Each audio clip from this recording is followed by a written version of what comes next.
தேர்வு முடிவுகளை வெளியிட விதிக்கப்பட்ட தடையை நீக்கி இருக்கிறது சென்னை உயர்நீதிமன்றம். விவரங்களோடு செய்தியாளர் ரமேஷ்குமார் மேலதிக தகவல்கள். இளங்கலை மருத்துவ படிப்பான நீட் தேர்வு நாடு முழுவதும் கடந்த மே 4ஆம் தேதி நடத்தப்பட்டது.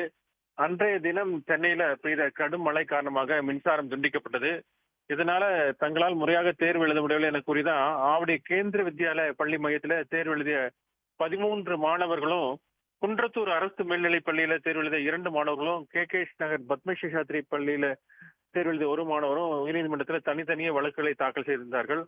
அந்த மனுக்கள்ல கடந்த மே 4ஆம் தேதி நடந்த அந்த தேர்வை ரத்து செய்து மறுதேர்வு நடத்த வேண்டும் என்று அவர்கள் கோரிக்கை விடுத்திருந்தார்கள். இந்த வழக்கை விசாரித்த சென்னை உயர்நீதிமன்றம் நீட் தேர்வு முடிவுகளை வெளியிட இடைக்காலமாக தடை விதித்திருந்தது. இந்த நிலையில தான் வழக்கு இன்று, அதாவது கடந்த முறை விசாரணைக்கு வந்த போது மின்சாரம் துண்டிக்கப்பட்டது குறித்து விசாரணை நடத்தியதுல நீட் தேர்வுக்கு எந்த பாதிப்பும் ஏற்படவில்லை என தெரியவந்துள்ளதாகவும், மாணவர்கள் பெரும்பாலான கேள்விகளுக்கு பதிலளித்துள்ளதால் மறுதேர்வு நடத்த முடியாது என தேசிய தேர்வு முகமை தரப்பில் விளக்கம் அளிக்கப்பட்டது.